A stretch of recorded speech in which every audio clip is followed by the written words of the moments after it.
No, beautiful. All valid suggestions, and we are going to be deep diving into every single one of those. Now, we have been brought here tonight by Soul Surge, so as you tweet, TikTok, Insta, Snap, whatever it is, please be sure to use @Soul Surge UK on everything you do. And now, without further ado, I think it's time we get into our conversation. And this conversation is going to be moderated by the founder of Soul Surge, the fantastic moderator. It is Tony Supreme. Thank you. Oh, lovely. Can you hear me in the back? I can't hear you enough. Can I hear you in the back? You hear me in the back, yeah? All right. My name is Tony Supreme. I am founder of Soul Surge, which is a platform facilitating well-being through music and the arts. And we really take the time to listen to projects that we love and try to understand them. And this is one of many conversations I've had with Shaé. And today, just to give you a little outline, we're going to be talking for the next hour and a bit, with a break in between, just about Love's Letter, the project, her inspiration behind it, the journey from idea to, it being with you guys. And just some of the ins and outs of the tracks, getting into it, getting quite candid and deep, hopefully. So I want you guys, as much as you can, to make some noise for Shaé Universe right now. Right? This is who we're here for, right? And if you love the project, make some noise again for yourselves. Yeah. Hey guys, oh my gosh, thank you guys so much for being here. I'm so excited for tonight, honestly. We're gonna talk through the project, we're gonna break down where songs came from, we're gonna get real deep tonight, so you guys being here means everything. For those who don't know, I had like a press run around the project release in New York, and it just did so well out there. I was like, of course, when I come back, I need to do something for my people, so that's why we're all here today. I'm excited to get into it. I'm excited. Yeah, I'm excited too. Should we get into it? Yeah, let's do it. Should we get into it, guys? Yeah? All right. I actually want to start with just how are you? Wow. Yeah, how are you? In life. I'm good, I feel like in terms of the momentum of my career and also, I guess, just like the state of my heart, the state of my mind, I definitely feel grateful. There's a lot of things happening. I feel like I'm more in tune with my internal voice and my intuition so much more than ever before as things are elevating and as things are climbing. So I feel good. I feel grateful. Good. And how do you feel that the room is full of people that are here for you and your music? Do you know what? It will never not just make my heart swell, It doesn't matter whether it's a room full of 10 people or 10,000 people, Nobody owes you this. So you guys really came out of your yards for me, and I'm so grateful because it's priceless. It's really priceless. And it's what keeps me going. So thank you guys. Facts. We're going to get into the music shortly. So also, by the way, if you know the lyrics like I do, please feel free to sing along. Yeah, while we're listening. Absolutely. I can't be the only one, all right? I think it's important to set the scene, right? So, Love's Letter, why this title? Why did you release it on Valentine's Day? What was the thinking behind all of that for you? So, Love Self is the only song on the project that wasn't written within the span of the last year.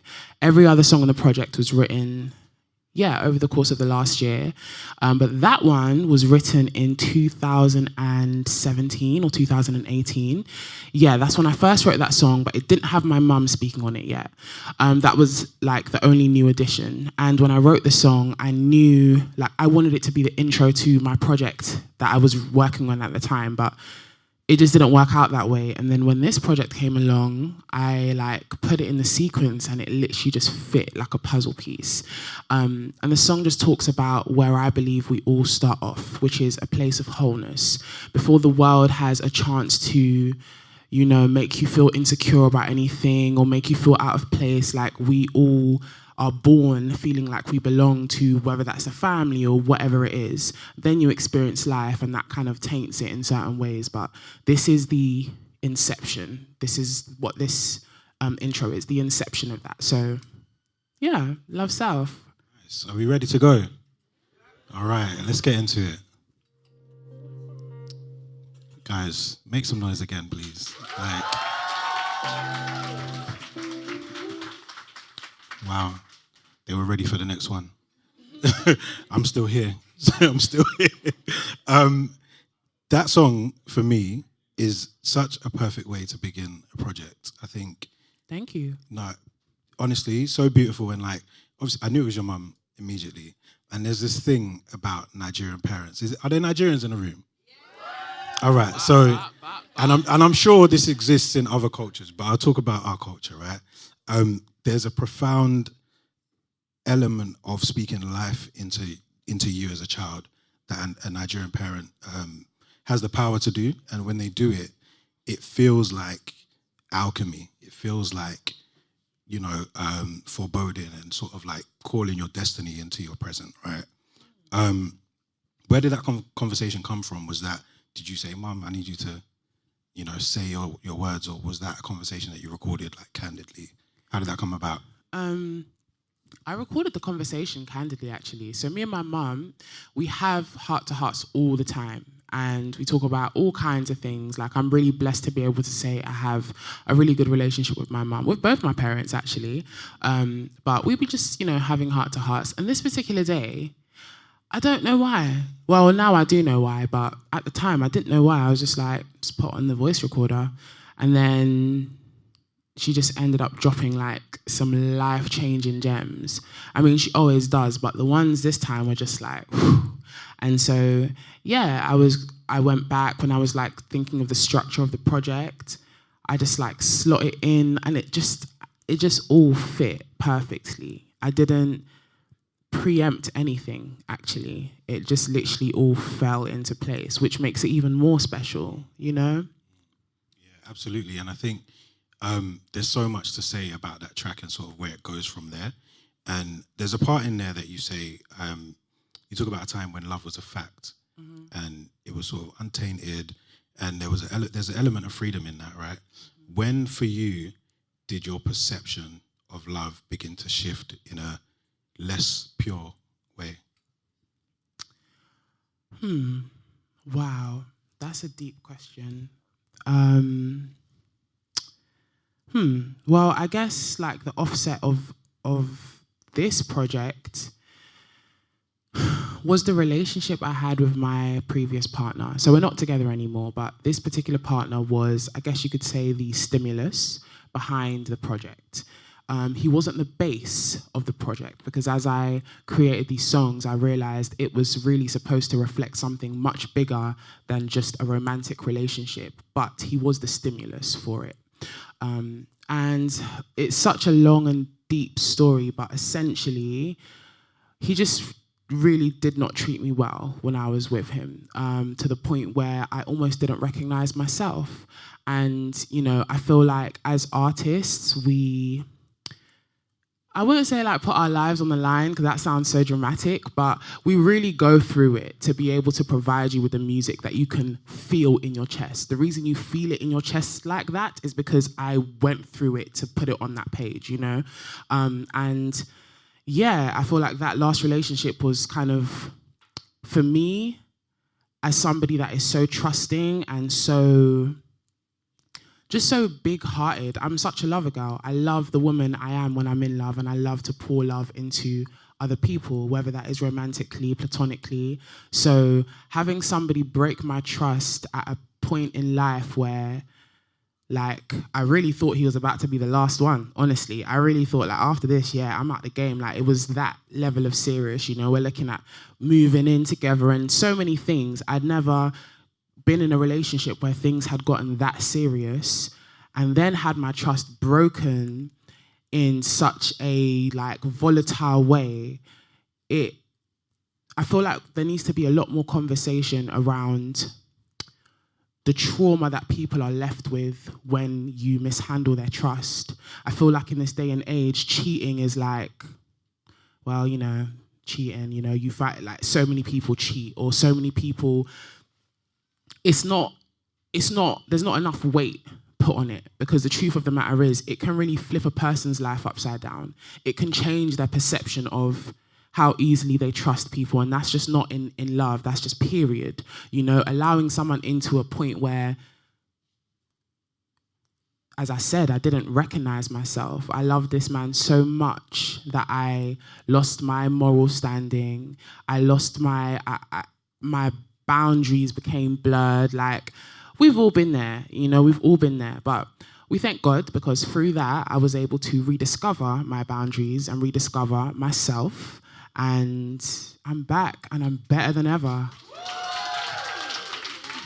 Thank you very much for sharing that, you know, because I know it's not easy. But I think you made a really good point about how artists put themselves, the best art for me is art that is vulnerable, is real, is relatable. And, you know, artists put themselves out there and kind of, you can get judged for it, and, you know, people can say whatever they want to say about your project and be like, oh, I hated it or I loved it or whatever. But I think there are people who will resonate with it. And I guess that's why we're all kind of here, because there's something in your music on this drop that has resonated with a lot of people. So thank you for sharing that. And I guess just kind of going back to the first track and the title, Love Self, I'm interested to know, what is self-love to Shaé? Self-love to Shaé. There's a lot of things I could say in response to that, to be honest, but okay, I feel like self-love itself is a bunch of different things, right? But there is a meter that I use to measure how much I am loving myself, yeah? And that meter is how I feel. And I know this sounds so simple, but it's like, I feel like a lot of us, we do things we don't really want to do. You know, we put ourselves in positions that actually, if we had it completely our way, we probably wouldn't put ourselves in that position, you know? And for some of us, it's so subconscious. Like, you become so used to quieting down the voice in you that says, no, actually, this is what I want. This is what I actually want. You've gotten so used to quieting that voice down that, like, you don't even recognize it anymore sometimes. You don't even realize. It's only after the fact you're like, wait, why did I put myself through this? Or why am I actually doing this? Because I don't really want, you know, so my measure of how much I'm loving on myself, because it can come in so many different ways. It can be self-care days. It can be, you know, whatever that is to you. But ultimately, it's checking in with yourself and, like, confirming, like, how do I feel about my life right now and the choices I'm making in life? If anything is not sitting well with you, it's probably time to reassess that thing, you know, to align with your happiness and your self-love. That's what I would say in response to that. Okay, thank you. And I understand that that's a journey. That's a daily sort of like dance that you have to do with yourself. You don't just kind of get there and then you stay there. You're kind of always working on what that looks like, right? Yeah, it's a process for sure. And I think we're all at different places, like, in that process, and that is completely okay, you know, it's just part of life. Yeah, I almost feel like the project in itself is a process. Like, you go from this element of Shaé, which is like the early side of you, which is carefree, loving, and then as we move through, we'll get to where we get to, right? But I say that to say that we're about to go on a journey as we get into the next couple tracks. You know, we're going to go into Summertime, which is, for me, another song that I love, and you did the Colours performance of that, which was phenomenal. So we're going to get into that, and we're going to go into Love of My Life back to back, and we're also going to get you a glass of wine. So let's get into the music. Yes. That was Love of My Life. Before that, we had Summertime. 2 bangers right there. There's a lot to say. You said that was one of your favorite tracks on the project. Love of My Life, yeah. Why is that? You know what? My favorite tracks on the project keep changing, so this is just a moment, like, of the moment thing. But Love of My Life, I just feel like it's a love song, you know, and I feel like the song embodies what I felt when I was writing the song, you know, perfectly. So it's one of my favorites right now for sure. Yeah, no, I do love that song, and the bass on that. Like, I don't know if it you just guys hits every time. Listen, I don't know if you guys drive, yeah, but you see in the car when that hits, it's difficult to sit up here and listen to the music because, like, I can't do what I would do with, do you know what I mean, in private. So I'm sure you guys feel the same. Close your eyes when you're listening next time so we can all feel free. So you talk about a specific type of love in this song that feels quite foreign. And I'm wondering how you have navigated dating and staying open to love. So I guess like as much as we talk about heartbreak later on, I'm sure that it isn't the first time you've maybe felt like you're in love and maybe it didn't work out. So how do you stay open to dating and relationships in what feels like quite a treacherous time for people who are single and trying to navigate? Are people agreeing? I'm hearing some murmurs in the room. I'm sorry for the single people, but how? I don't mean it. I am sorry, but I didn't mean it like that. How did you navigate the dating scene right now? Well, not right now. Sorry, whenever.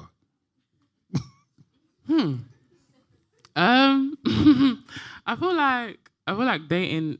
I don't know. Maybe I'm biased, but I feel like the dating scene in the UK is in the pits of hell. Okay. No. You know what? Weirdly enough, my relationship with dating has changed as I've I'm still on my way, you know, but it's definitely changed as I've climbed up the ladder and especially as I've become a bit more visible and stuff as well. It feels weird to talk about, actually. I've never really spoken about this before, but I think I'm just a lot more wary, you know. I'm a lot more guarded, but not in like a standoffish way. Like I'll still have a chat and everything, but I don't let people in anywhere near as fast as I used to because there's so much more to protect now, you know. And I mean, I feel personally, I don't know if I don't think my partner's in this country. I don't think he's in the UK. I don't know. Someone say same. Maybe. I don't have all the answers, but just from like what I've observed, UK men tend to be like...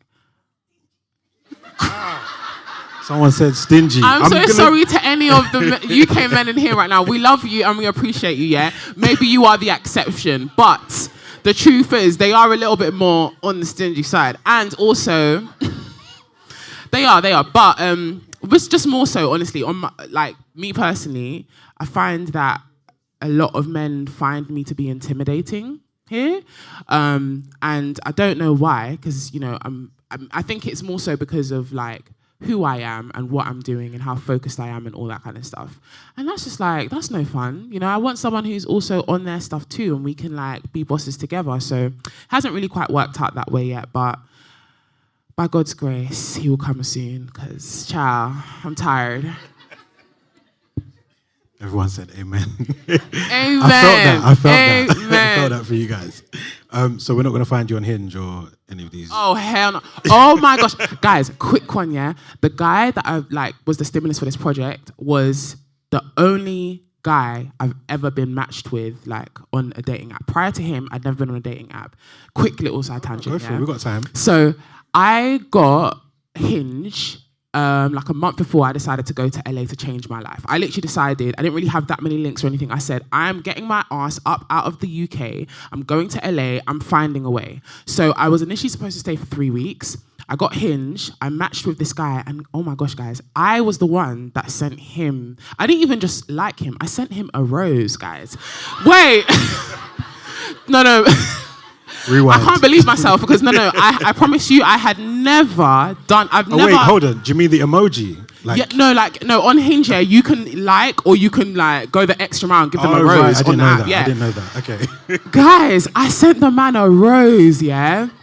And this is the first time I'm ever advancing any man. Prior to that, it was always they would be hitting me up. But I sent him a rose, and literally the first night I landed in LA, on that life-changing trip, he took me on a date that evening.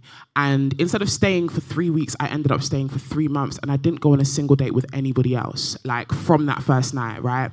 So yeah, it was this whole intense thing. But moral of the story is, I'm never shooting my shot again because it landed me with a whole heap of heartbreak. So yeah, story done. I feel like we came out with different morals of the story because I'm saying if you lot send him a rose, You know, you might get a good 3 months. I don't know. Maybe. You never know.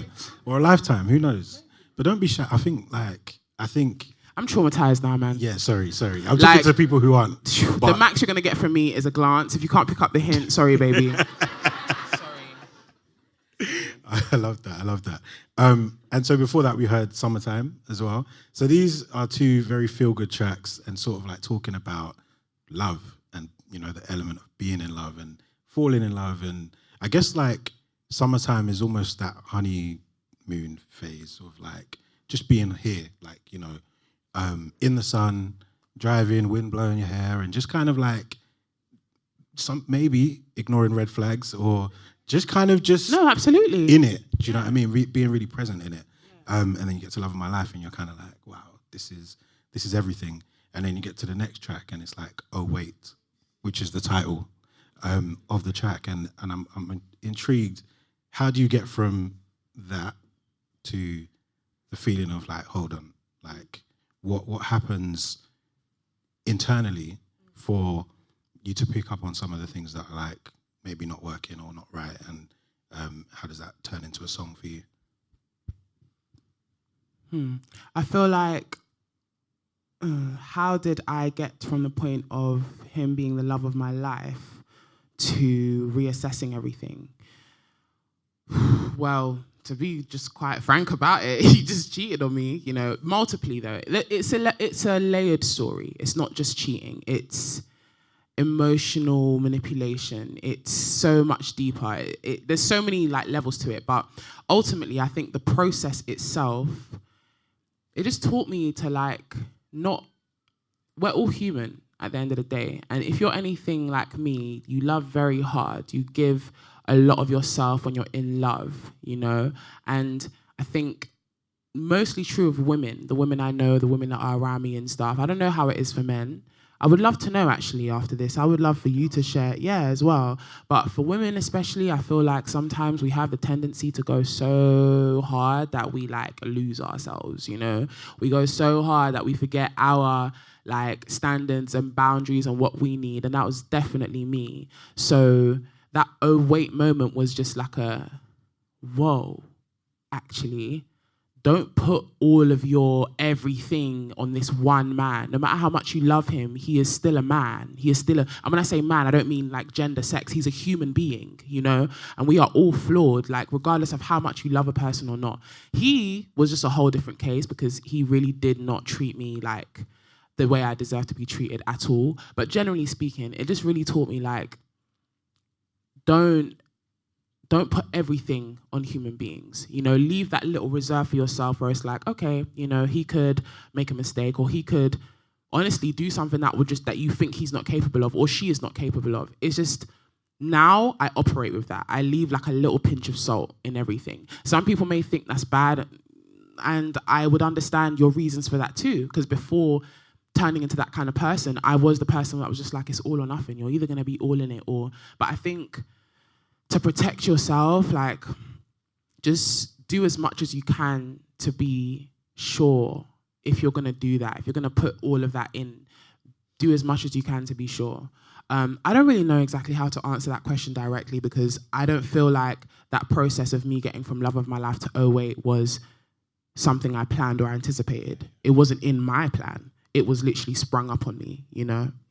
Yeah, no, thank you for sharing. And I guess following on from that, I guess in terms of how maybe men deal with things like that, can I get a show of hands in the room, men who've been heartbroken before?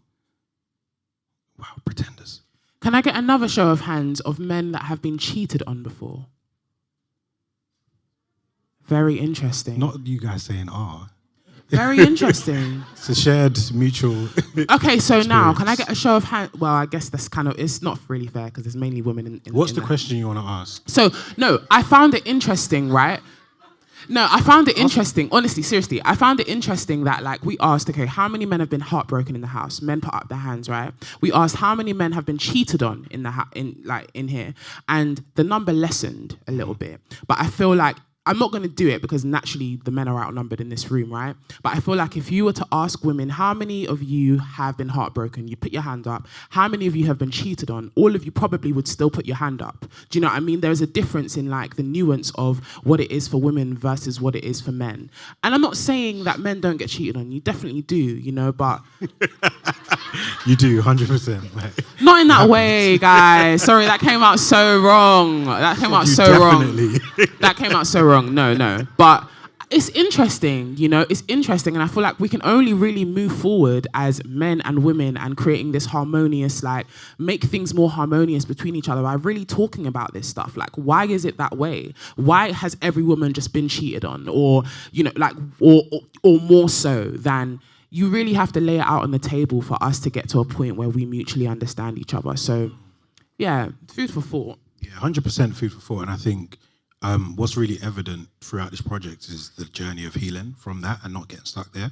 And I think men may disagree, but I think a lot of men do get stuck there. So you go through this heartbreak or this moment and you almost just close. Like, whereas I think some people are more, they stay open, you know, whereas there's men that I know that once, you know, they were heartbroken when they were 18 and that's it. That was it.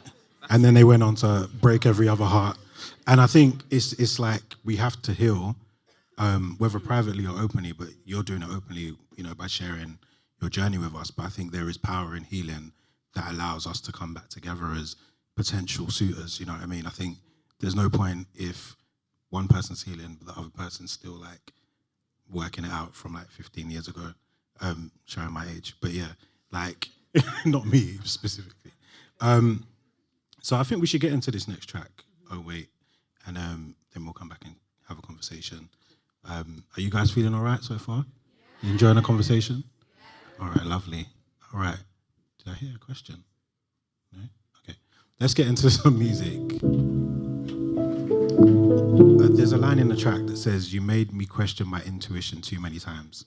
That line stood out to me and a few others, I think. But what work have you done to reinstate that trust in your intuition? If you have, like, if you trust your intuition now, what's the work that went into that for you? Trusting the very first feeling that comes, the very first one. Not the one, like, when I was coming out of the relationship with that guy, I literally did not even know what my inner voice was anymore. Or I felt like that. Yeah, I felt like that. It was still there, but it was very, very, very, very quiet because I'd quieted it down for a very long time. And I feel like the longer you silence that voice, the quieter it becomes. The harder it becomes to tell, like, again, what's really your gut speaking to you and what is just like outside noise and opinions, right? So the way that I was able to work myself back from being in that place to now being literally like this with my gut instinct is trusting the very first feeling you get. The one that comes before any of the other doubts or questions or options come along, like that first one, and just trusting it. It takes work, and like, it takes work, and I'm not saying it's a linear process, because there's some times where like I thought this was the first voice like, I heard in me, but after everything panned out, it was just like, wait, actually, this was a watered down version of what I want. But again, it goes back to the conversation of knowing yourself and being able to identify when you're truly listening to your own inner voice and when you're just so accustomed to people pleasing or, you know, like compromising your boundaries or whatever. So yeah. And how is that for you navigating, I guess, like life, but also the music industry as a black woman in the UK, specifically in R&B and soul? How is it navigating using that intuition and inner voice when there's so many people that are going to want you to do so many different things? How do you navigate and stay true to yourself?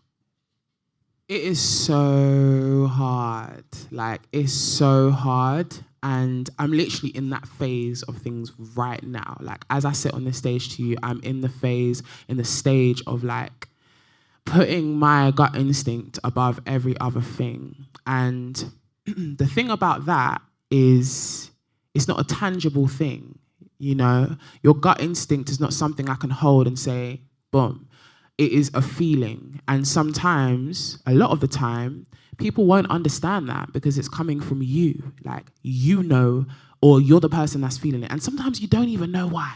Yeah, let's be real. A lot of the time, our spirit is ahead of our flesh. Like, we feel things and we don't understand why we're feeling it. But one thing I have learnt, and I am going to do my best to honor for the rest of my days, is I don't wait around to see why anymore. I don't wait around to test out, like, oh, I feel this way, but I don't really see the sense or the logic in why I should do this.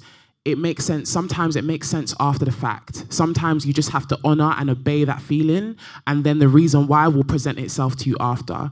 And, you know, it's really not easy by any means, but when you honor it, you're doing the right thing, you know. And I just want to assure you of that. Like, if there is anybody right now in the same phase of life as me, where you're having to make hard decisions, or you're having to follow your gut instinct, even though other people around you may not understand, or whatever that may be for you, it's always the right thing to do to honor your gut instinct. So, yeah. Thanks for sharing. Make some noise for that. Yeah. Appreciate you being real here. You know, it's easy to kind of come and just like do the quick conversation. Yeah. So thank you for indulging us. We're going to get into the next track, which is Warzone. It's an interlude, and it kind of leads us into the next phase of the project, which we'll hear after the break. I love it, and do you know what? I'm really happy that it's like not like those 30-second interludes. It's like, you know, yeah, it's still a track, you know. So I guess like the title kind of feels very true to where you are at that point in your journey. How hard was it for you to write this sort of phase of the project? Like, did you have to dig deep? Or what? Okay, another story time, yeah. So when I wrote Warzone, I was in Israel. I was, I know it's controversial, but it's where I was. I'm just telling the story as it is, guys. I was in Israel for a writing camp, and they had like a writing camp out there they invited me to. This is like prior to a lot of like the stuff that's happening now, by the way. But free Palestine, by the way. Always. Gotta make sure, like, I let you guys know. But yeah, so I was in Israel and I was at this writing camp and I was heartbroken. Like, I was heartbroken. I was in that phase of life where, like, one second I'm in the session writing with people, the next second I'm in the toilet crying, trying to figure out how I'm gonna like make my eyes not look red to come back to the session and make everything look like it's okay. Like, I was really fighting for my life. But the good news is that whilst that was happening, obviously I was at this writing camp and we were just creating songs. Now, usually at writing camps, I don't ever really end up creating anything for myself. I will just kind of be like a ear in the room. Maybe we'll like create some fun drafts, play around, but I've never really used writing camps as the space for me to create for myself, because usually I need to just be in a certain space and like zone when I'm creating for my own releases. But it's almost like the challenge of having to still function and being around like people whilst I was going through it. I wouldn't even say the challenge, but the experience of still having to function and being around people whilst I'm literally going through it informed how vulnerable and honest this song was. I didn't feel comfortable enough to talk to the people around me at that writing camp about what I was going through, because I didn't know them. They didn't know me, you know? Like, but what I could do was I could sing it out, you know? And then with that, it's like, oh, wow, this song is kind of deep. It still leaves a level of mystery without me having to literally say to you, I'm fighting for my life right now. And I feel like sometimes, especially the kind of woman I am, like, unless you're my really, really close people, I really struggle to, like, let people know when I'm not doing well. And this is another thing. Anybody in this audience right now that's working towards being somebody in this world, I feel like that thing, well, it may not for everybody, but for me, has gotten a bit harder to like feel comfortable to let people know when I'm not okay or not doing all right. Because the higher you climb, the higher the expectation climbs, and people always expect to see you in a certain light and you being bubbly or whatever they associate with you to be, you know? So I just thank God for my gift of making music, because it really, like, Warzone is that savior song. Like, at that point in time, that song really saved me in the midst of everything I was going through. So, yeah. Yeah, thank you for sharing. I guess it's super ironic where you were when you were writing it. But I think you spoke to something around like vulnerability and being able to share where you're at, and how difficult that can be for you as an artist and someone who's quite public facing and is kind of like building their trajectory. But I came across you in 2016, I remember, when you were first doing covers, and loved your voice, and I was like, yeah, amazing. And then you were releasing and releasing and releasing, and I've always like supported and loved your music and your voice. This is the time, this project, I feel, is your most vulnerable and gives us a real insight into who you are as a person and the experiences that some of us share, you know, with your experience of heartbreak and going through a relationship and it not working out. And I think it's a testament to where you're at in life to be able to even share that. But I think the more you continue sharing, the more we get to come along with you on your journey, and support you as fans and as people that love your music. I think we're in a time where real music is what we need. You know, we don't need, I mean, we can have fun. It's nice to turn up and get lit and have all the situation music and situationship and cheating and all of this stuff. But actually, I think with everything going on in the world, we need some reality. We need some like real, something that comes from the soul. You know what I mean? So I think this is your offering to us, and I would encourage you to like keep digging deep and like giving that to us. You know, I don't know if you're working on another project. We'll talk about that later. But this resonates with me. I don't know if it works, if it resonates with other people in the room, but does it? I thought I was alone. Like, you lot have been quiet. No, but for real, I feel like, yeah, this is, you know, when like you found your thing. I feel like this is your sound, Shaé. So interesting you say that, because I feel like this project is definitely, it's way different to the first project I released, which was Unorthodox. If you were already supporting me at that time, you'll know like I experimented with the drill and R&B. And now looking back, it's like, that was definitely an experimental phase. And it was me kind of pandering to the UK, because it's like, I'm knocking on the door. I've been making R&B for how long now? You guys are not really taking me in the way you need to. Like, what's gonna get them listening, you know? And without me losing myself entirely. So I said, let me experiment with this, and I'd done that, and it was good, and it served its purposes. You know, You Lose was like a breakout single for me, and it did what it needed to do. But this project is me uncompromised, for sure. Like, I'm not trying to experiment with anything. I'm making the music that literally comes naturally to my soul. And I feel like that is why it's being received in this way. I agree, 100%. I don't know who them is, but this is us. And this, exactly. You know, we're here for this, right? So should we get into this track before we get into the break? Yeah? All right, so we're going to get into Warzone. Come back and have a little quick conversation while the DJ sets up, and then we'll get into our break. So let's make some noise. Make some noise. Beautiful, beautiful, beautiful level of vulnerability there that we can appreciate. It's so weird when like it's a song where you're talking about how heartbroken and like difficult this moment is, and I'm like, beautiful. Like, like, but I understand the context. Yeah. Like, and the instrumentation, we will talk about the instrumentation of the project as a whole later on, because this is like levels, you know. There's a part at the end where you're saying never be enough, right? And I think it's so interesting when it comes to relationships, how much they govern what we see and feel of ourselves.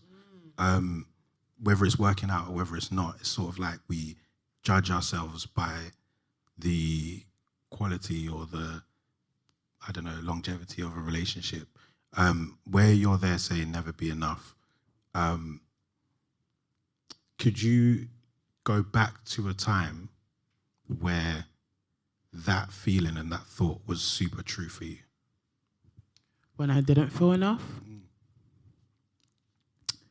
Also, sorry, caveat to that, has that shown up anywhere else outside of your relationships? So that thought, did it then affect other places in your life? You know what? It didn't affect other parts of my life, and I feel like that was actually my saving grace, because if it did, and I also just started to not feel worthy in my career and everything else, I honestly probably wouldn't be here right now. That's the truth.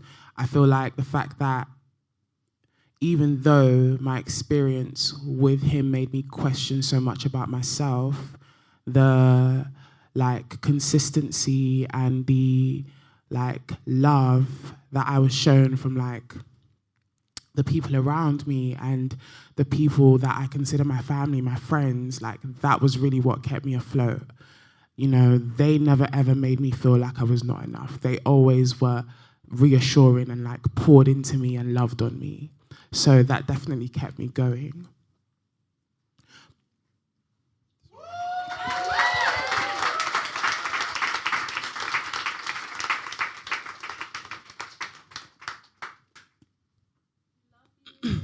I love you too. Thank you for sharing. I know that sometimes when it gets emotional, it can feel like you want to stop or you don't want to continue sharing. But I encourage you to keep sharing, because I think this is what I do this for, not to make you cry, but to get to the root of what we're talking about. You know, it's easy to do an interview and talk about the music, but yeah, where are you really coming from, you know?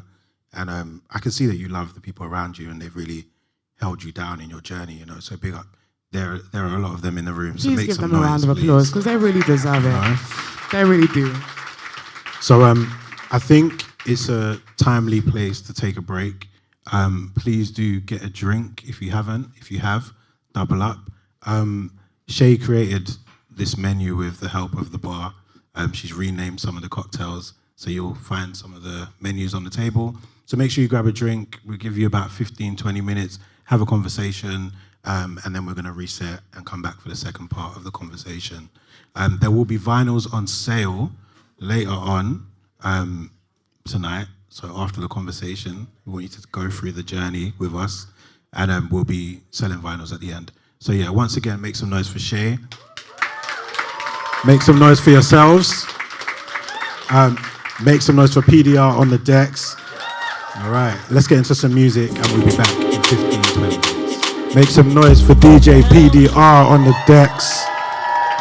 Our brother looking after us with the sounds right now. Make some noise for yourselves, please. Lovely, lovely. How are we all feeling? Yeah? Have we recovered from the first part of the conversation? Do we feel good? We feel all right? We are going to talk through the next half of the project, which again, I feel continues the journey. You know, we kind of started off with, you know, intense emotions around love and new feelings and excitement and summertime and all the feelings that come with, you know, that new person, that new experience. And we're going to be moving into what I feel is some real soul work, the work that goes into getting back to yourself and figuring out or remembering who you were before, you know, you went through certain experiences. So that is where we're going to be going in this part of the conversation. We'll also have time for Q&As. So is there anyone here that has a question? Just make some noise if you've got a question waiting in a tuck. Yeah, you guys are being shy, but it's all right. We'll get to questions shortly. During the break, we also asked you to write some love notes, and you did it. Make some noise for yourselves. I love that. So some of these will be affirmations to self, some will be words for Shaé, and some are just like, I can see there's some personal messages in here as well. So Shaé, we're gonna pick out some of these throughout the conversation and see how they land for you, yeah? But maybe we should do that before we get started.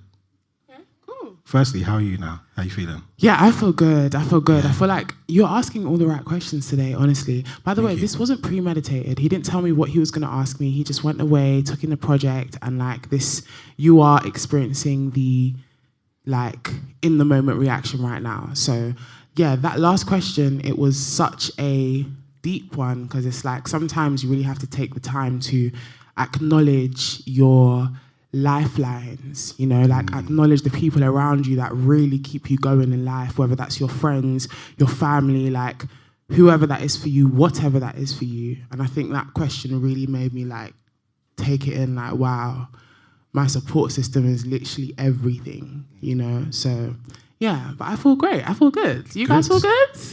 Yeah, man, let's go. Cool. So we're gonna let's get into a love note and see where we land. So you can pick out anything. Okay. This one says, I wouldn't choose anyone else to do life with. That's really beautiful. Yeah. That's really nice. Big up to whoever, I know who did that, but shout out to you as well, because I think it's a beautiful place to be. I think even though we're discussing the journey of love, and which sometimes includes heartbreak, I think it's really important to acknowledge that there is love out there and there are people in love, and we should celebrate that more, I think, in society. But how does that land for you? It makes me wonder, like, who wrote that note? I feel like it's definitely somebody on my team, probably, because we all are just really out here doing life together.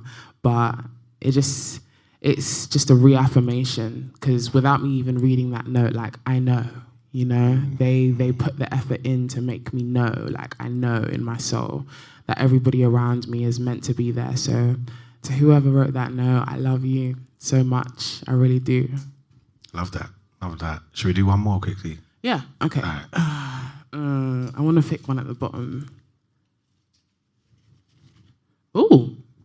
There were sticky notes, so they're sticking.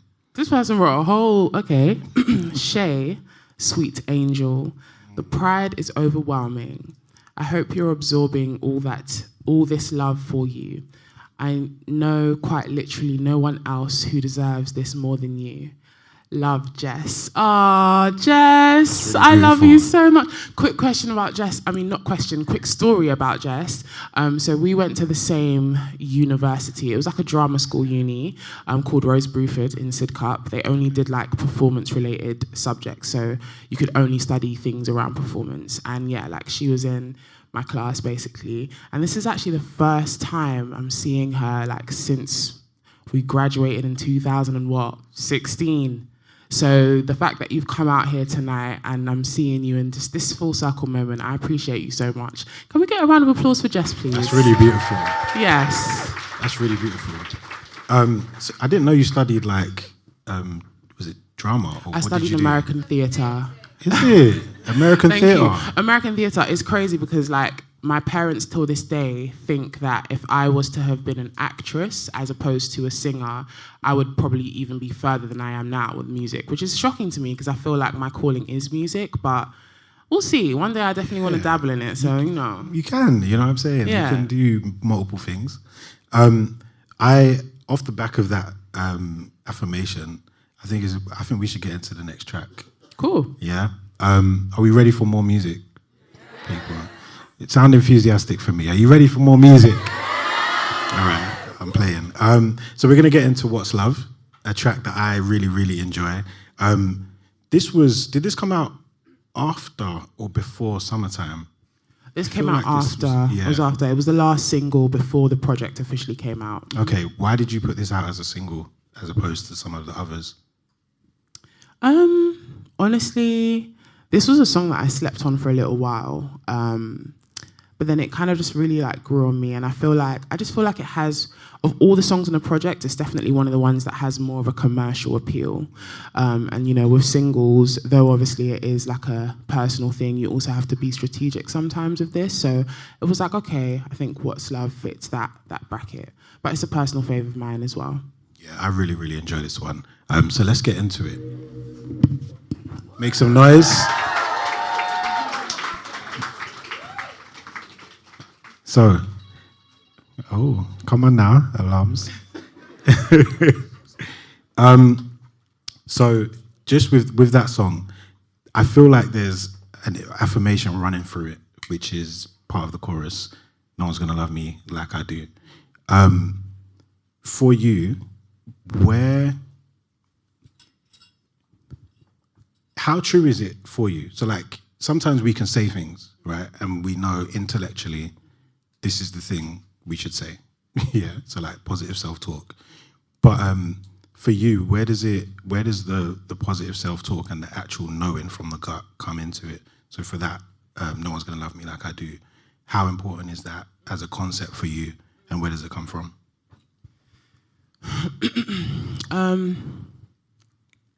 You know what? I feel like life has put all of us in a position where I see so many people that like are so disassociated from reality. And when I say that, I mean, we're all living, we're all trying our best in this life, right? But you are a product. Your life is a product of everything you take in, everything you feed yourself with, everything you tell yourself daily, everything you just fill your spirit with, consciously, subconsciously. This is my belief, you know. I'm just one person. It may not resonate with you, but if it does, listen to it. We are all products of our environment and what we take in. I think where it became real for me is realizing like we can sit here and be... It's a difficult conversation because there are definitely some circumstances where it's not just as easy as, oh, I am choosing to be happy today so I can, right?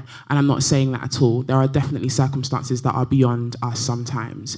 But for the most part, where we can help ourselves, where we can choose to like nip that negative thought in the bud and be like, actually, no, I'm going to rewrite that narrative for myself. I'm going to correct that every time doubt wants to creep in. I'm going to stop that train of thinking every time I start to feel like I'm not enough. Those are the little things, as small as they seem. The more you practice them, the more frequently you practice them, it starts to shape your reality.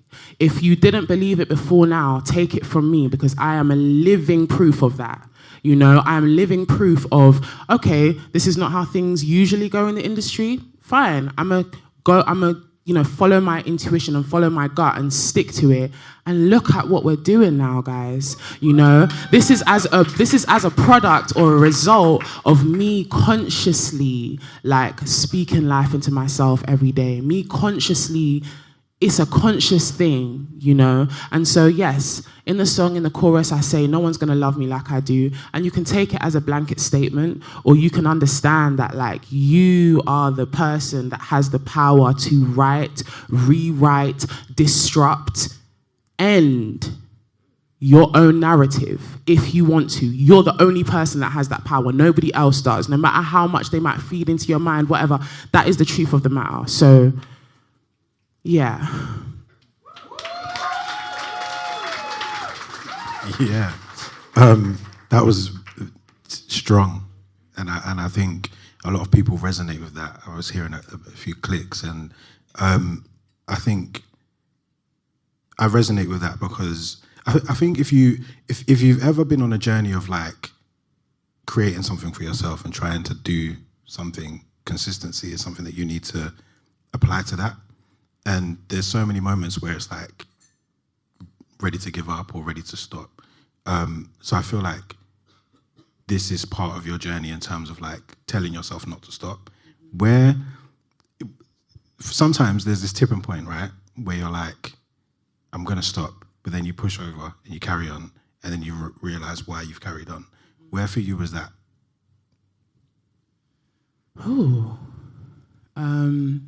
Well, first of all, I want to say that that question has made me realize that I've not been in that place for a very, very, very, very, very long time. Thanks. And that's a blessing. Yeah, that is definitely a blessing, because there was definitely times in my career where I questioned if I was meant to be doing this. I never question if I'm meant to be doing it now. It's just a matter of like when the world is going to catch up to what I'm doing, you know? So that is a blessing in itself, and it's a process. And I just want to use this time right now to encourage anybody that may be in that process still, or questioning whether you're supposed to be doing what you're doing. Stick at it. If you love it, if you really love it, like stick at it and it will pay off. But I think the point for me, What was the point for me? It feels so long ago now. And my memory is not that great, guys. I would say maybe a tipping point for me was, okay, so you spoke about the colours briefly earlier. Colours is something that I wanted to do for a very long time, you know, like I tried severally previously to when I actually was blessed with the colours. And I wouldn't say I was like considering giving up before colours, but I definitely was just preparing myself to be like, you know what, maybe you're just not going to be one of those artists that's like commercial, you know, maybe you're literally just going to be a niche artist forever, go in performing in your little jazz bars, you know, and you will live a comfortable life and you will be okay, but maybe you're not the artist to actually like be in the commercial charts, because naturally I'm not a commercial artist, right? But somehow my gift has made a commercial way for me, you know? Yeah, so I feel like when the colours came, that was definitely it just was like okay, yeah. All of that doubt was just noise, like you can actually do this. And from then on, things just continue to get better, really. Big up you. I want to, just for those who don't know what Colours is a world-renowned platform that puts on artists and they do a performance of a track, and then most of the time that track just goes. And it's a privilege to be on that platform, and not every artist gets invited. You can apply many times, but you might not get ever called up to do it. So I think it's a really big deal. It was a big deal for me and for, I guess, like people in the UK R&B space to kind of see Shaé on that platform. So if you didn't know, now you know. It is quite a big deal, so please make some noise for that.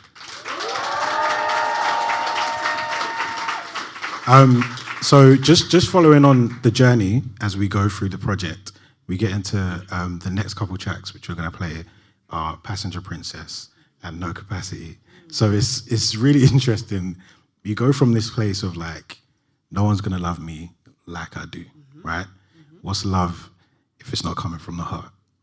And then you end up in a situation where maybe you're kind of like drawn back into past situations or where you used to be, and you're maybe thinking something's changed. Talk to me about that for you in terms of the sequencing of this project, and why it was important for you to kind of have this moment of realization where it's like, no, I'm that person, and like I need to be treated in a particular way. I love myself, and then you enter or re-enter maybe a situation that wasn't so good for you. Why was it important for you to keep it true to that sequencing? I feel like it was important to me to keep that true to the sequencing because it's just true to life, you know? In life, like all processes, hardly any of them are linear.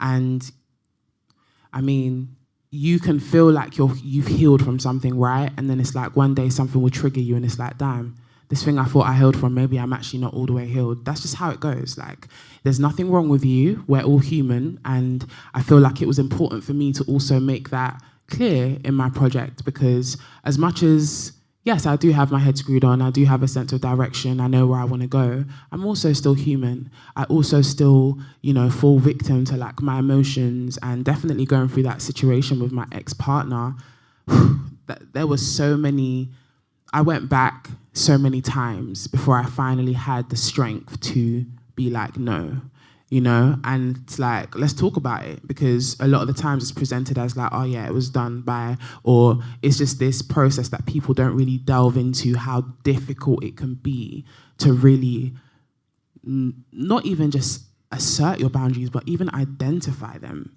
To be able to assert them, you need to be able to identify what is your boundary, what is the point where you're like, no, actually, no. You know, it took me a long time to identify my boundaries and assert them, but that song basically just speaks of that time period where you are unsure, you are vulnerable, like maybe something could trip you up. But it's important because you go there and then you reel it back. You still always return back to yourself at the end of the day, and that's what I ultimately want people to take from it. Doesn't matter how lost you feel or how far from yourself you get, you will return home.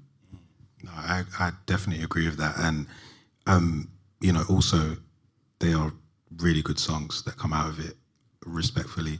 So we should listen to them. Yeah?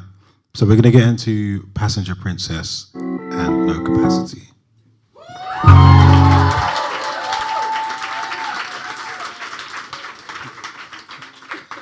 Take it in, man, because, like I said, absolute bangers. Like, come on, classic. Production. Let's talk about production. Throughout this project, this has just been, I think there's an elevation for you in terms of the production that you're working with, but also setting a bar and setting the tone for like what we're working with here in the UK.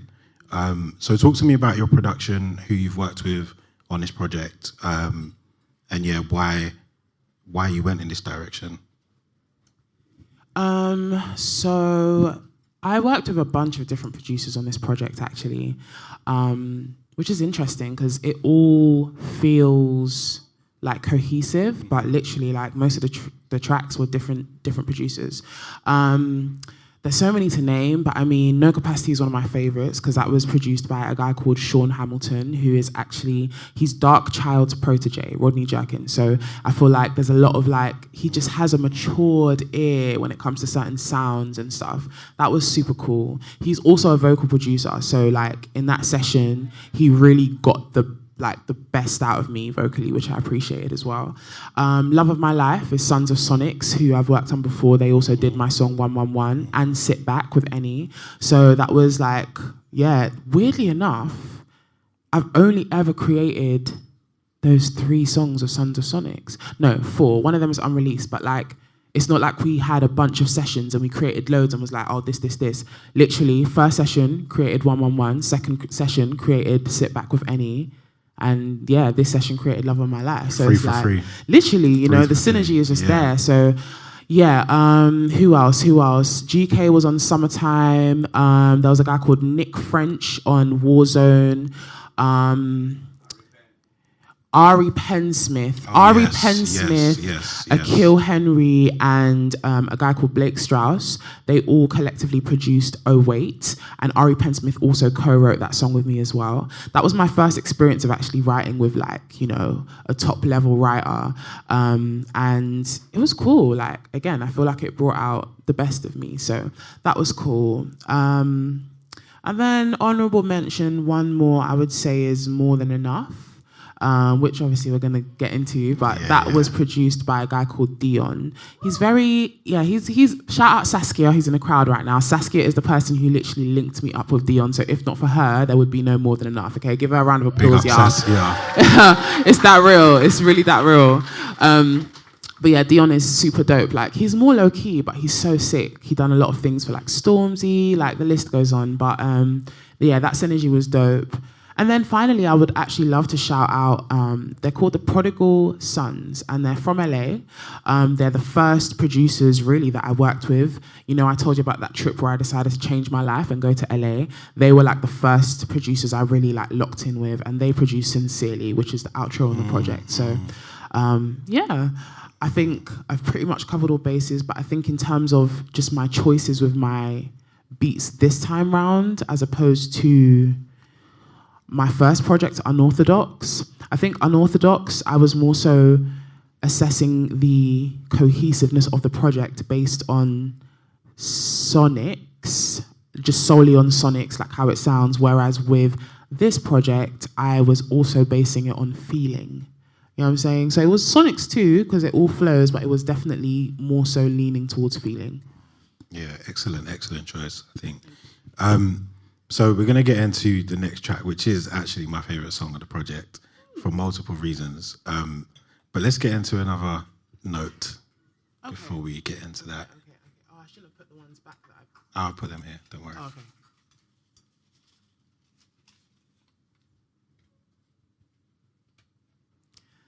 Y'all are so sweet. Somebody said, love is a choice and I choose to love you always. Wow. Well, to whoever wrote that note, I love you too. I don't know who it is, but I love you too. Another one? Yeah, go for another one.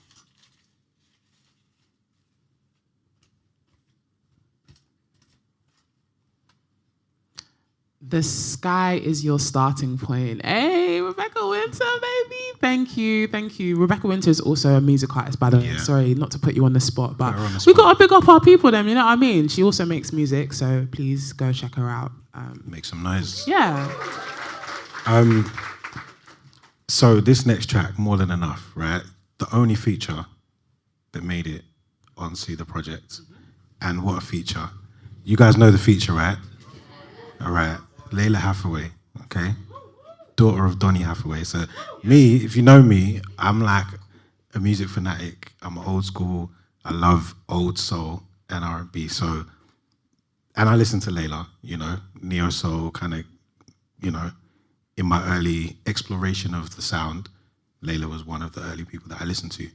And seeing that you had a song with her, I think you released a track list before, and I was like, if this is going to sound like what I think it's going to sound like it has to.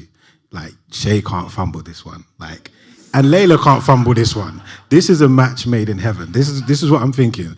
Loads of pressure. And when I tell you, this song is so beautiful in so many ways. I just want to applaud you for doing that, for putting that together, firstly. So help me applaud. You know? So I've listened to it like so many times, and I guess like one of my recent listens, a question popped up for me around the narrative of this song and who is talking to who. So let's listen to it, and then we'll have a conversation. Yeah? So let's get into it.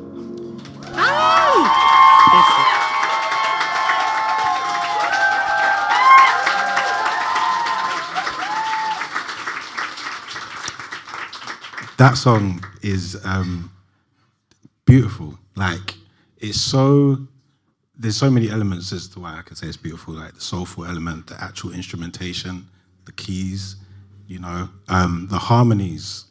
How did that collaboration come about? So one day I woke up, checked my phone, as we all do, and I saw that Layla Hathaway had followed me on Twitter. And I was like, yo. And you know, sometimes on Twitter, people will have like a screen name, but that's not necessarily them. So like someone might have like Champagne Pappy as their screen name, but it's not Drake, you know? So I'm thinking, is this really? Went to her page and it's literally Layla Hathaway. I said, okay, cool. Then I went to my Instagram and I saw that she had followed me there as well. And not only had she followed me, guys, she also had left a comment on like one of my posts, basically just giving me flowers. I think she said something like, you're awesome, or you're great, or something like that. And during my journey, like quite a few, you know, exciting, pretty cool people have followed me, but that one, usually I just chill. I don't really do too much because it's like, they probably have a bunch of people flooding their DMs and stuff anyway, so I would chill out. But with Layla Hathaway, I jumped straight into that DM. I said, Queen, I need to let you know that I am a fan of a fan of a fan of a fan. I'm a fan. And I just basically gave her flowers because Layla Hathaway is one of those people where it's like, she is not necessarily mainstream. She's not mainstream, yeah? But the mainstream people, all the greats that you know of, the Beyoncés, the Brandies, they all respect her. Do you understand what it takes to be still relevant even when you're not bang in the center of like what's currently happening? You know, I feel like with her it's a level deeper. So I just had to give her all her flowers. And the voice note you hear at the start of the song is the voice note she sent me in response to that voice note I had sent her, giving her flowers. So that was the first time she ever like gave me that. And I felt like it was just so fitting to put that on the song because, I mean, I don't know if you have more questions to ask around it or if I should go into it. Okay. I feel like it was so fitting to put that at the start of the song because this song, I didn't realize it until after the fact. Like in the moment I was just writing the song, I started writing the song, put it down, and then I finished writing it when like it just came. And now I'm thinking about it, I really feel like this song is a vulnerable offering from God to me, to the world. And I promise you, I didn't really take it in until I'd created it. But even at the end of the song, where I switch and I say, I am enough, it's an affirmation to you that you're enough, yes, but it's also God reminding us that God is enough in the midst of all the noise and everything else. Like if you re-listen to that song and reimagine it as God speaking directly to you, it hits different. It hits different. It's crazy that as the creator of that song, I found that after releasing it, you know, I was genuinely a vessel in the moment when I was writing that, you know, and I feel like that's part of art as well, to just like embrace the flow state you're in and then make sense of it after. Yeah, that is a really vulnerable place to come from and just kind of, like you said, be the vessel and just allow it to flow. And I think sometimes we can overthink the art that we want to offer to the world, but it's actually just like, let it be real, let it come to you and then give it out and see where we get to. When I was listening to the track, I almost thought that it was like a really interesting dynamic because Layla, it was almost like the older version of Shaé telling present Shaé, who's then telling baby Shaé that you're enough, you know? I love that interpretation. So that's kind of what I got from it. Yeah, I love music so much because it's like we can all interpret it in our different ways, you know. Yeah. But yeah, that makes sense for sure. Yeah. So that was kind of what I took from it, and I just like I said, it's an amazing track, and I feel like even in terms of how it fits into the journey of again back to your sequencing, I really enjoy projects where you're just on this journey, right? And there's no skips on this, but you can just kind of like trust where you're taking us because it makes sense, you know? We're getting to the last bits of the track. We've gone through heartbreak. We've gone through a relapse, maybe you might call it that, to like realizing actually I don't really have capacity for this. I'm not involved in this. And then it's like, okay, when you, I guess, pause and stop looking for love elsewhere, you have to realize that it's at home where it's always been, right? With self. And I think that song really puts a stamp on that in terms of the journey of the project. So yeah, kudos to you for just kind of flowing and going with your intuition on this. We are nearly we're at the last track.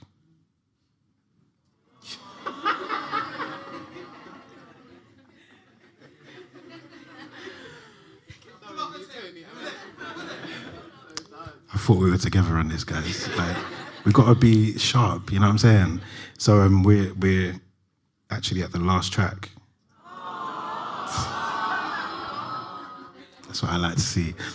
So we're going to get into this so that we can go and get some vinyl signed and sort of like enjoy some music and just kind of get some downtime. What I will say is, before we get into this final track, I understand that tonight may be triggering for some people, and there may be feelings and emotions that have come up. So please don't just like run out of the door and leave. If you need to have a conversation, there are people here that you can come and have a conversation with. And I'm happy to signpost like any online resources if anyone needs any, because I know that this is heavy stuff. This is real, you know? And that's why I appreciate the project so much, because it's taken us to that real place. And sometimes it can be difficult to come back out of it. So if anyone, this is a safe space. I feel like we're all one in this room. And even if you don't know people, like feel free to like give out a hug or a high five or whatever, or have a conversation and just make sure that, we're all right as we leave, you know, because it's a beautiful project. And our good friend, DJ PDR, our brother over here, is going to be giving us music anyway to lift the vibrations. So yeah, I just wanted to say that you don't have to like run away or, you know, rush out of here. If you have time, if you're able to get home, if you can wait, then please wait. We're going to be doing some signings over there. There's only 50 vinyls.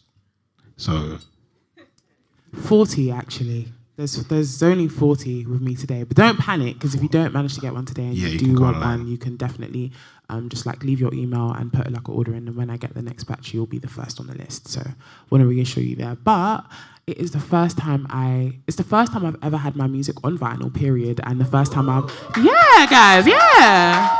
this is like historic like stuff for me right now. So yeah, super excited. But we can get into the last track. Yeah, let's get into it. This is Sincerely. Wow. Thank you. for sharing this space with me and allowing me to have this conversation with you. We've had many conversations before, and I appreciate every one of them, and I appreciate this one tonight. Me too. Thank you very much. We're going to take a couple of questions from the audience before we wrap up this segment. So, do we have any questions? Does anyone? If you have a question, please raise your hand. I know there's people over there. We've got one just at the back there. Okay. Oh, you got another mic. Lovely. Amazing. One, 2, 3, 4. I think. One. Could you turn that mic up a little bit, please? The one that you gave him. Hello, 1, 2. We can just project into the mic. Hello, Shaé, you okay? Hey, yeah, I'm good. How are you? Not bad. I just want to ask you. There we go. When it's all said and done, like when the whole career is said and done, like what do you want everyone to have looked at it and say, what do you want like your legacy to be? Like what do you want it to all have said when all the discography is done, like when all of the awards are won, when everything's kind of there, what do you want it to have said about you? That's a really big question. It's a really big question, but I really appreciate you for asking. So thank you, Mads. I think at the end of everything, I think I want people to... Okay, how do I put this? So I have realized, I'm that far along in my journey now that I've realized that my gift is going to take me to a certain level of stardom and fame. I haven't reached the peak of that yet, but I'm definitely getting there at some point, right? And I think when you are put in a position of like visibility, a lot of people get caught up in the ego of it all, and it's like I'm at the center and everybody's looking at me and they're listening to my music, and it becomes very like shallow, right? As long as when I leave this earth, people remember my humanity. And when I say humanity, I mean the fact that we can be in this room, you can come up to me, talk to me, have a conversation with me, and I will be real with you. I will tell you the truth. I will give you the gems I've taken from my own life and impart them in you. There's no gatekeeping. There's no like I'm somebody that is for the people, genuinely, you know? And a lot of people say that, but you have to be about it. You have to really radiate it. You need to actually like sow the seeds in your real life. And I think the only way you can really measure whether you've been successful with that is the impact that you've left on people. You know, like it's not a tangible thing, it's a feeling. And it's really hard to fully describe, but I feel like I'm on a good track. You know, I feel like I'm on a good track. My priority is the feeling I leave with people, and I want that to be a real one. People knowing that I was human. I am human, not was. I am human. I'm human, and even in all my humanity, I've still managed to be great whilst not compromising my authenticity. It's possible, you know, and there's power and inspiration in that. Thank you very much. It's a beautiful question. Give me one sec. Let's get some more questions in. We've got hands. Yeah. Hi, Shaé.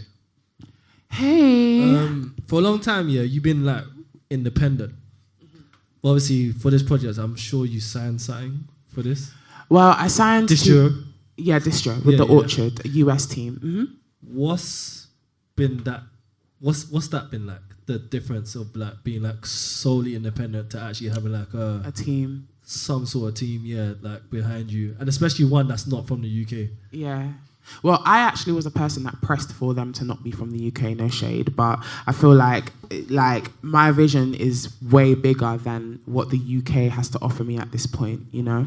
So I was very adamant about if I am going to sign any kind of distro deal, it will be with a US partner. And honestly, I'll be honest with you, it doesn't feel that different to what I was doing independently because I still have pretty much all the creative control. I still dictate what I want to do. They will obviously present certain ideas, but if I'm not feeling it or it doesn't feel like it aligns, I still have the space and, I still have the space to be like, no, I don't really like this, and they respect that, But honestly, my team is so aligned that most of the things that they present are things that I would do anyway or I would be down for. I think the benefit with having a team is it alleviates a lot of the financial side of things. I have a marketing budget with the team that I'm signed with. So when it comes to pushing my ideas, that's something that's been very alleviating for me, because before I would have all these ideas, but I don't have the money to execute them necessarily. So that's really helped with the release of this project. But I mean, outside of that, honestly, it feels very similar. Yeah. Cool. Can we take one more question from the audience, please? We got a couple people over there as well. All right, we're going to go over this side.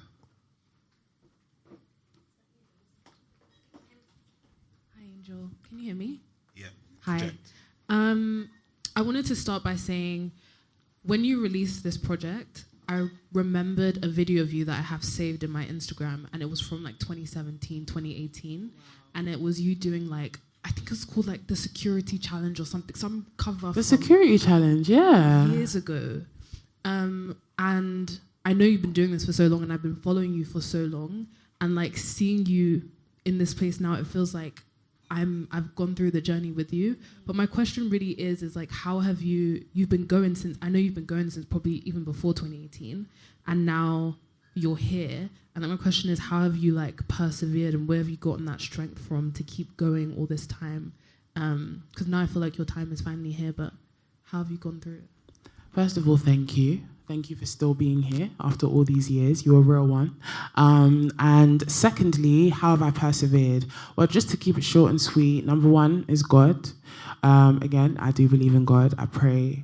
And I really feel like God has just kept me on this journey. And I also believe God has given me this gift. So it kind of comes hand in hand. It's you've given me this thing, and you have equipped me with the tools to press through with this gift, But then also, I think my support system, as I said, the people around me, my friends, my family, my team. And then I think finally, honestly, it's very rewarding when you see your hard work paying off. So that has definitely been a thing that's kept me going too. It's now I'm not just doing it just purely off I'm betting on myself. I'm betting on myself, and I'm seeing the rewards, paying off. So that's also helped me to keep going too.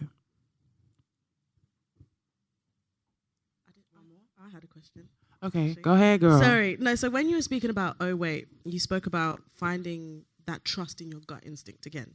My question goes, how do you know to differentiate between, okay, this is my gut instinct and this is a trauma response? How do you differentiate between the two? That is such a good question. That's such a good question.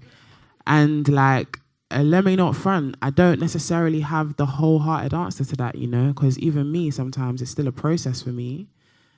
But I think one thing I've noticed is that when it's a trauma response, the outcome ultimately doesn't serve you. And I feel ultimately, so it's you really have to sit down and think, okay, cool, this is a trauma response, but what is this going to lead to ultimately? And look at that picture.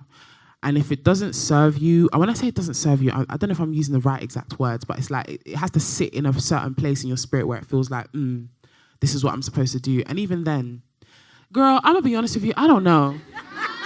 I don't know. I'm definitely still figuring that one out, I am. I can't lie. Aren't we all? We are. That was a good question. But yeah, it's a process. And I don't have it all figured out yet. I'm so sorry. It's okay. Our brother wanted to say something over here. Sorry, excuse my deep voice. But yeah, oh God. Yeah,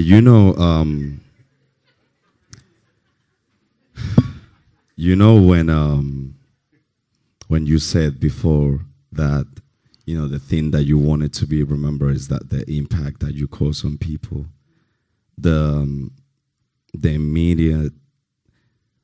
reason why I have that immediate reaction, I was like, yo, that's actually facts, is because I am, and I feel like the people from the team as well can do a whole testimony about this. I am a living proof of that.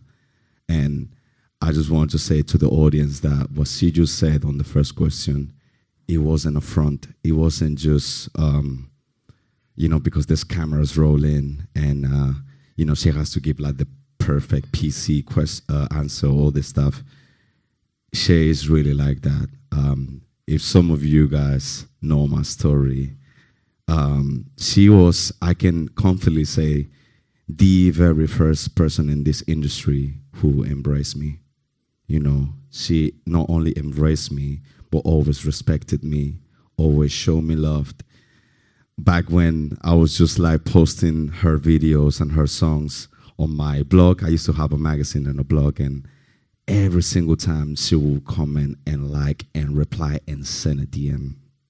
It doesn't matter how big the song will be or how small, she always showed that side of her, that humanity. And I remember saying to her 5 years ago, just so you know, like, you're gonna be a superstar, right? Like, so I'm just blessed to witness the human side of you. And it's so crazy that 5 years later, you haven't lost that, and I'm so proud of you. Thank you. That is so sweet. I'm not only so proud of you, I'm just so honored to be able to be your DJ, be part of your team, be in this journey with you. And like we're saying, this is for life. So yeah, man, For I life, love you. baby. Thank you so much. Make some noise. Make some noise. I feel like that is like the place to end on, a beautiful message. I don't have much else to add to that. I do, but I won't. So I want to say thank you again for spending your time with us this evening. You could be anywhere else. You guys could be anywhere else, but we're all here in this space. So thank you, and thank you all for coming out this evening. Make some noise for yourselves. Also, shout out to the team behind the scenes who've been running around making things happen. Shout out to Melissa over here, who has been our host as well. My name is Tony Supreme. Again, I run a platform called Soul Surge, and I've been your interviewer host for this evening. So thank you for listening. And it goes without saying, the woman of the hour, or the last 3 hours, and why we're here tonight, I want you to make as much noise as you possibly can for our very own Shaé Universe.